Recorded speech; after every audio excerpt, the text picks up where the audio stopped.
The Suburban Killer Next Door. Chester Dewayne Turner, Los Angeles. Before you go, subscribe for more gripping crime stories. Like for answers and share your thoughts in the comments. Let's dive into true crime together. It was a cold Los Angeles night in March 2002 when police were called to a narrow alley behind a quiet apartment complex near Figueroa Street. A passerby had noticed something, a shape wrapped in a tattered blanket lying motionless near a dumpster. When officers lifted the corner of the sheet, the streetlights caught the truth: the lifeless body of a young woman, her face partially hidden by grime and blood. The alley fell silent, except for the distant hum of traffic. Detectives quickly realized this wasn't just another isolated crime. The way the body was positioned, the marks and the neighborhood, it felt eerily familiar. Within days, investigators linked this scene to a series of unsolved murders stretching back years. At first, it didn't make sense. The neighborhood was busy, filled with families, churches, and small shops. Who could possibly be committing such horrific crimes right under everyone's noses? The victims were mostly women, mothers, daughters, and sisters living on the margins of society. Many were vulnerable, battling homelessness or addiction. But one thing connected them all. They were found within a few miles of each other in South Los Angeles. The killings had gone unnoticed, buried under statistics and city noise until patterns started emerging on the homicide board inside LAPD's South Bureau. One detective circled a cluster of cases in red marker. "We've got one person doing this," he said quietly, "and he's been doing it for years." As months passed, DNA evidence began tying several of the old cases together. The same unknown male profile appearing again and again. But with no suspect in the system, Investigator S was stuck. Then, in 2003, the case broke open by chance. A man arrested for an unrelated crime had his DNA taken as part of routine booking. When the results came back, analysts froze. The genetic fingerprint matched multiple homicide scenes, stretching back more than a decade. The name attached to that DNA? Chester Dewayne Turner. Turner was no stranger to South Los Angeles. To neighbors, he was quiet, even polite. He worked odd jobs, stayed mostly to himself, and often volunteered to help with small repairs around the complex. Nobody suspected the man who smiled and nodded in passing could be the one leaving women dead in alleys just blocks away. But detectives weren't convinced by appearances. When they started digging deeper into his past, they found a trail of women who had vanished after crossing paths with him, each case colder than the last. And then came the discovery that made seasoned investigators go silent. When they reopened one of the earliest crime scenes, an abandoned building where a body had been found years before, they uncovered something missed the first time. Hidden in a wall cavity was a piece of torn clothing, marked with the victim's blood and Turner's DNA. It was the missing link they needed. But as detectives prepared to arrest him, they learned something that sent a chill through the entire department. Chester Turner wasn't just connected to those murders. He was already behind bars for another crime. And what he'd done before his arrest was far darker than anyone had imagined. When detectives traced the DNA to Chester Dewayne Turner, they discovered he was already serving time in a California state prison for the murder of Regina Washington, a woman he strangled in 2002. The revelation hit investigators like a storm. Turner wasn't just a suspect, he was a convicted killer. But now, his DNA tied him to at least 10 other UN-solved murders stretching back to the late 1980s. Overnight, what had once looked like scattered tragedies turned into one of Los Angeles' deadliest serial murder cases in decades. Turner had been hiding in plain sight. Born and raised in South Los Angeles, he knew the neighborhoods better than anyone. During the day, he was just another face, working as a delivery driver or doing maintenance jobs. At night, he prowled the same streets where families locked their doors, unaware the man walking past their window might be watching them.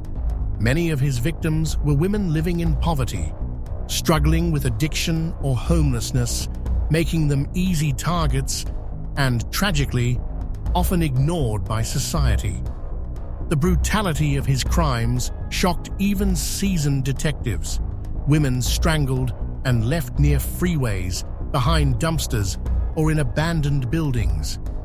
Every location told the same story: violence, silence, and a killer who vanished into the dark before anyone noticed.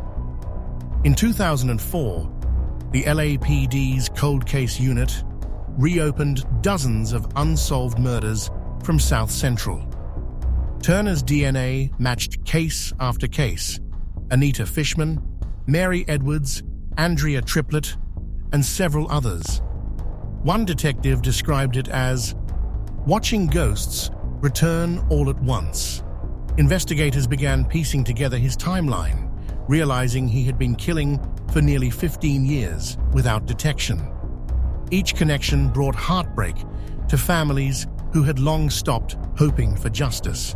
Mothers who buried their daughters finally learned the truth, but it wasn't the closure they wanted. Still, there was one case that didn't fit.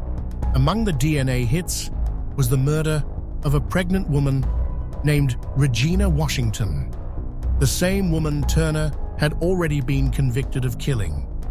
But the autopsy had revealed something haunting. The unborn child had also been his. The revelation added a chilling new dimension. Not only had he killed a woman he once claimed to care for, but he had also destroyed his own child. Prosecutors later called it the most horrifying layer of cruelty imaginable. As the trial loomed, Turner sat Beashton and his cell emotionless. Detectives visited to confront him with the evidence. Photos, DNA reports, witness statements, but he denied everything. "You got the wrong man," he said quietly, refusing to make eye contact.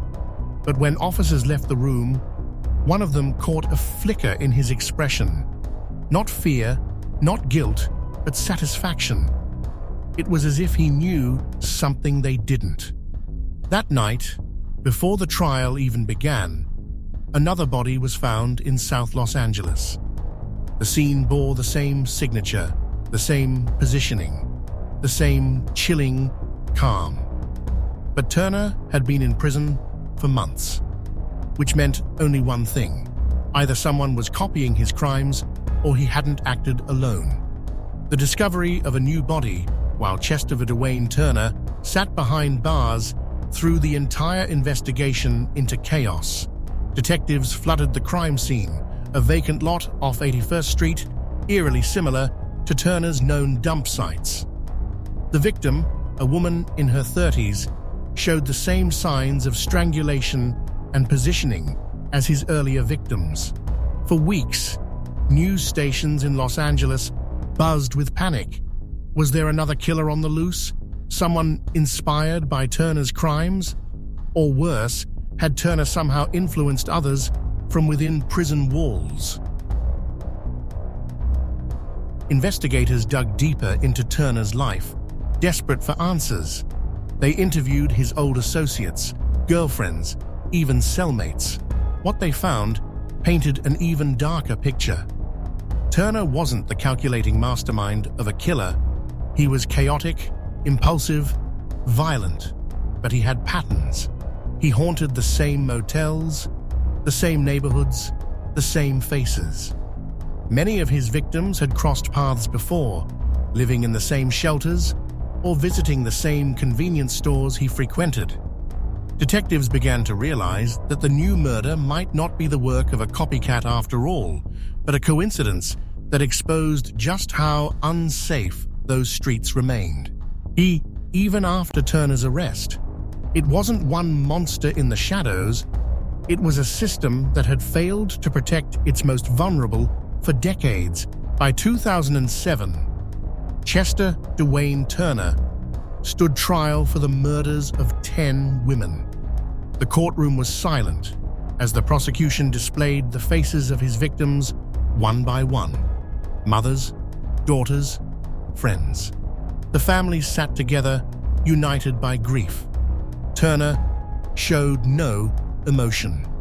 The jury deliberated for less than 2 days before finding him guilty on all counts. In 2014, he was convicted again, this time for 4 more murders, bringing his total confirmed victims to 14. But detectives believed there were more, possibly as many as 20. Turner was sentenced to death, joining the ranks of California's most notorious serial killers. Still, the story didn't end with his conviction.